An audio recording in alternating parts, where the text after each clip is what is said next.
नमस्कार दोस्तों, एक बार फिर से मेरे YouTube चैनल पर आप सबका स्वागत है। एडमिशन का सीजन चल रहा है। बहुत लोग सोच रहे होंगे कि इग्नू में एडमिशन लें, डीयू एसओएल में एडमिशन लें। इग्नू के सर्टिफिकेट का वैल्यू है कि नहीं है, रेगुलर से ही क्या सिर्फ वैल्यू मिलता है। तो चलिए ये सब चीज़ों को डिस्कस करने वाले हैं अपने एक्सपीरियंस के आधार पर, फर्स्ट हैंड एक्सपीरियंस के आधार पर मैं सभी चीज़ों को बताऊंगा जो मैंने अपने इस टीचिंग करियर में और अपने स्टूडेंट करियर में सीखा है। तो सबसे पहले हम बात करेंगे कि दो तरह के कोर्सेज को सबसे पहले मैं क्लासिफाई कर देता हूँ। एक तो आपका वोकेशनल कोर्स हो गया और एक आपका जेनरिक कोर्स हो गया। जेनरिक कोर्स में हम मानकर चल रहे हैं बीए पॉलिटिकल साइंस हो गया, बीए ज्योग्राफी ऑनर्स हो गया, बीए हिस्ट्री ऑनर्स हो गया। तो ये सब जेनरिक कोर्सेज हैं। वोकेशनल कोर्स में बीबीए हो जाता है, एमबीए हो जाता है, फिर और भी फिनांस के बहुत सारे कोर्सेज रहते हैं। तो ये सब वोकेशनल कोर्सेज हो गए, या बीएड जो है एक तरह से वोकेशनल कोर्स के श्रेणी में ही आता है। वहाँ ट्रेनिंग उसका पार्ट एंड पार्सल होता है। तो अगर आप कोई भी वोकेशनल कोर्स अगर डिस्टेंस से कर रहे हैं तब तो बात ठीक नहीं है। वोकेशनल कोर्स आपको डिस्टेंस से नहीं करना चाहिए, as per my experience, as per my advice. लेकिन अगर आप कोई भी जेनरिक कोर्स अगर डिस्टेंस से कर रहे हैं, जैसे बीए पॉलिटिकल साइंस ऑनर्स कर रहे हैं या एमए कर रहे हैं पॉलिटिकल साइंस में, या हिस्ट्री में, ज्योग्राफी में, सोशियोलॉजी में, तो फिर डिग्री का एकदम इक्वल वैल्यू होता है। जो एक रेगुलर कॉलेज से पढ़ा है और आप एक इग्नू से पढ़े हैं, दोनों में कोई अंतर नहीं होगा। या आप डीयू एसओएल से पढ़े हैं, दोनों में कोई अंतर आपको देखने को नहीं मिलेगा।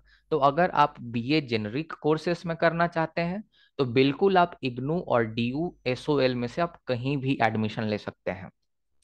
इग्नू जो है वह भी सेंट्रल यूनिवर्सिटी है, पार्लियामेंट के एक्ट के द्वारा उसको बनाया गया था। और इग्नू के बारे में मैं बता दूं, इग्नू का A++ नाक एक्रीडेशन है। नाक एक संस्था है।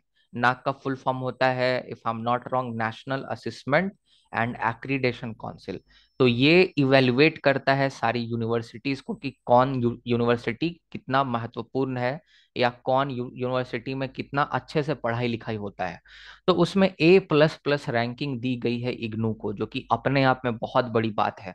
बहुत सारे ड्यू के कॉलेजेस के आप रैंकिंग को देखिएगा ना, जैसे शिवाजी कॉलेज और बेहतर बेहतर कॉलेज, तो उनके A++ जो है वो एक्रीडेशन नहीं है। जैसे सेंट जेवियर्स कॉलेज रांची, जहाँ से मैं ग्रेजुएट हूँ, इसका भी A++ एक्रीडेशन नहीं है, इसका भी A ही एक्रीडेशन है। तो ये चीज को आप समझिए कि दोनों में से आप कहीं से भी अगर करते हैं ग्रेजुएशन, तो कोई फर्क नहीं पड़ता, सर्टिफिकेट का वैल्यू सब सेम ही होगा। कोई रेगुलर से पढ़ेगा, या आप इग्नू से पढ़ रहे हैं या डीयू एसओएस से पढ़ रहे हैं, कोई फर्क नहीं पड़ता। अब बात ये आता है कि इग्नू बेहतर है कि डीयू एसओएल बेहतर है। यहाँ मैं कैटेगोरिकली आपको बता दूं, मैं अभी बीए का बात कर रहा हूँ, बैचलर ऑफ आर्ट्स की बात कर रहा हूँ मैं अभी। तो डिग्री तो दोनों का सेम ही है। अब लोकेशन पर भी निर्भर करता है कि आप रहते कहाँ हैं। लोकेशन पर निर्भर करता है कि अगर आप दिल्ली में रह रहे हैं तो आप ड्यू में एडमिशन करा ले एसओएल में, ऐसा कोई फर्क नहीं पड़ता। आप इग्नू या ड्यू में एडमिशन कराएं, ये आपका चॉइस का मामला है। सिलेबस भी लगभग लगभग आपको एक जैसा देखने को मिलेगा, बीए का सीबीसीएस जो पैटर्न है एक जैसा है। आप फी स्ट्रक्चर भी आपको कुल मिलाकर एक जैसा देखने को मिलेगा। तो बीए में आप इग्नू चूज करें या डीयू चूज करें, बात एक ही होने वाला है आपके साथ। आप मेहनत करेंगे, मार्क्स भी आपके ठीक ठाक आ जाते हैं, चिंता की कोई बात नहीं है। 60% से ऊपर या 55% से ऊपर मार्क्स आपका ग्रेजुएशन में आता है तो बेहतर मार्क्स है। कोई 80% ला दे या कोई 60 से कुछ ज्यादा ला दे तो उससे कोई फर्क नहीं पड़ता। हाँ, लेकिन 60 से ज्यादा लाइएगा तो फर्क पड़ेगा। 60 से जिसका अधिक है, जिसका 61% मार्क्स है और जिसका 80% मार्क्स है, उसको कोई फर्क नहीं पड़ने वाला। 80% किसी का आता नहीं, 80% पार किसी का नहीं होता। जो ये सब डिग्रीज होते हैं बीए पॉलिटिकल साइंस, तो उतना तो सोचिए ही मत।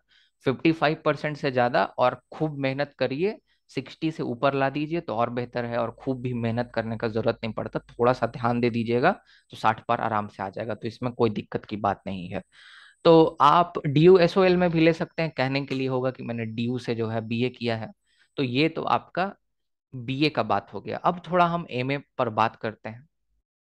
एएमए में मैं आपको कैटेगोरिकली बता देता हूँ, अगर एएमए में आपको एडमिशन लेना है, डिस्टेंस से आप करना चाहते हैं, तो डीयू एसओएल में बिल्कुल भी एडमिशन ना लें। उसके मैं दो तीन कारण बताऊंगा, क्योंकि मैं डीयू में रह चुका हूँ बहुत दिनों तक। एज अ स्टूडेंट, और मेरा फर्स्ट हैंड एक्सपीरियंस है चीज़ों का। सबसे पहला बात, सिलेबस बड़ा अजीब है। एमए पॉलिटिकल साइंस का मुझे आइडिया है, मुझे लगता है ज्योग्राफी में, हिस्ट्री में भी वो लोग उल्टा ही पढ़ाते होंगे। वो उनके लिए है जो कि एकेडमिया के फील्ड में जाना चाहते हैं, स्कॉलर बनना चाहते हैं, उनके लिए है। जो जनरल कंपटीशन की तैयारी करना चाहते हैं, यूजीसी नेट जेआरएफ की तैयारी करना चाहते हैं, उनके लिए तो ड्यू एसओएल का सिलेबस नहीं बना हुआ एमए में।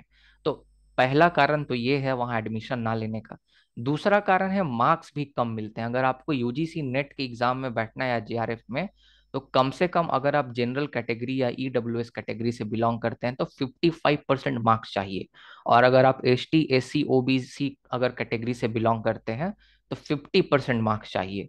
कभी कभी जनरल स्टूडेंट्स के साथ दिक्कत ये होता है कि उनको 55% मार्क्स भी नहीं आता। वैसे आमतौर पर दे देते हैं, बट अगर आप आगे अगर प्रोफेसर बनना चाहते हैं और अगर आप उसके काउंसलिंग में जाते हैं, तो जिसका 60 से ज्यादा परसेंट आता है ना, उसको ज्यादा मेरिट मार्क्स मिलता है। कभी हम बाद में डिस्कस करेंगे। कुल मिलाकर बात यह है कि अगर आप 60 पार अगर अपने एमए में भी लाते हैं, तो आपका अगर एज अ करियर आप अगर प्रोफेसर बनना चाहते हैं बाद में पीएचडी करके, तो ये आपका एक ठीक ठाक करियर ऑप्शन होगा। लेकिन 55 तो आपको कम से कम लाने के बारे में सोचना ही है। इग्नू से आप थोड़ा सा मेहनत करके आराम से 55 ला सकते हैं, पहला कारण तो ये।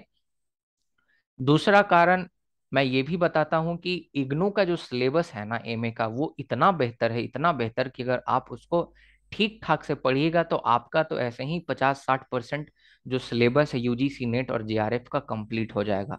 बहुत सारे टॉपिक आपको पॉलिटिकल साइंस और इंटरनेशनल रिलेशन के ऑप्शनल से, आप ज्योग्राफी ऑनर्स कर रहे हैं, अगर मास्टर्स इन ज्योग्राफी कर रहे हैं, तो उससे मैच करेगा। तो इग्नू का सिलेबस बड़ा ही बेहतर तरीके से बनाया गया है, जनरल कंपटीशन की तरह देखने में लगता है।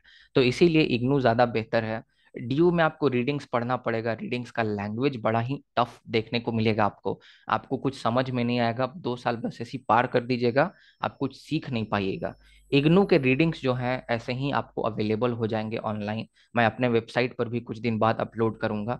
और इग्नू के जो मटेरियल्स है ना, वो आसान है। वो एक ठीक ठाक अंग्रेजी जानने वाला बच्चा या हिंदी में भी उपलब्ध होते हैं, हिंदी जानने वाला बच्चा आराम से पढ़ के सीख समझ सकता है। इसीलिए अगर आप एमए करना चाहते हैं तो आप इग्नू में ही एडमिशन लें। इग्नू में 2 सत्र होता है, एक दिसंबर वाला सत्र होता है, एक जून जुलाई वाला सत्र होता है। तो दोनों में से आप किसी में भी एडमिशन ले सकते हैं। और फिर से मैं बता दूं, इग्नू का भी मास्टर्स का सर्टिफिकेट का वैल्यू वही है जो कि रेगुलर से वैल्यू है आपको।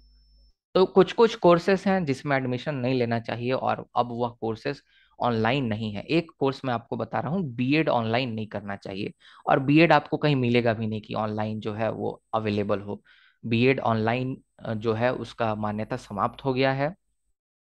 और अगर आप कोई वोकेशनल कोर्स एमबीए कर रहे हैं, बीबीए कर रहे हैं, तब आप ये डिस्टेंस लर्निंग से मत कीजिए, कोई फायदा नहीं होने वाला है। पर जेनरिक कोर्सेज का 100% वैलिडिटी होता है, निश्चिंत करके आराम से पढ़िए, घर में रह के कोई टेंशन का बात नहीं है। साथ में कंपटीशन का भी तैयारी करिए। आप ऐसा भी कर सकते हैं, आपको ये जरूर पता होगा कि आप एक रेगुलर कोर्स और एक डिस्टेंस कोर्स कर सकते हैं। तो अगर आपने ग्रेजुएशन किया है तो आप इधर बीएड कर लें या और भी कुछ कर लें, आप एमबीए कर लें, और भी कुछ कर सकते हैं आप ग्रेजुएशन के बाद रेगुलर से। और आप डिस्टेंस में जो है वो नाम लिखा सकते हैं जेनरिक कोर्सेस में, बीए पॉलिटिकल साइंस। अगर आप एक तरफ बीएड रेगुलर से कर रहे हैं तो आपका टीचर बनने का भी हो गया, सीटेट का एग्जाम दे पाएंगे, झारखंड का जो टेट एग्जाम होता है या कोई भी स्टेट में आप रह रहे हैं उसका टेट एग्जाम आप दे पाएंगे। और दूसरी तरफ आप यूजीसी नेट जेआरएफ का भी एग्जाम दे पाएंगे, प्रोफेसर भी बन पाएंगे भविष्य में। तो 2 साल में दोनों काम हो जाएगा, बीएड भी हो जाएगा और आपके पास एमए की डिग्री भी आ जाएगी। तो ऐसा भी बहुत सारे बच्चे करते हैं, ऐसा भी आप कर सकते हैं। तो सर्टिफिकेट के दृष्टिकोण से जेनरिक कोर्सेज के लिए मान्यता में कोई कमी नहीं है, आंख मूंद कर इतना विश्वास करें। बहुत बहुत धन्यवाद, आपका दिन शुभ हो।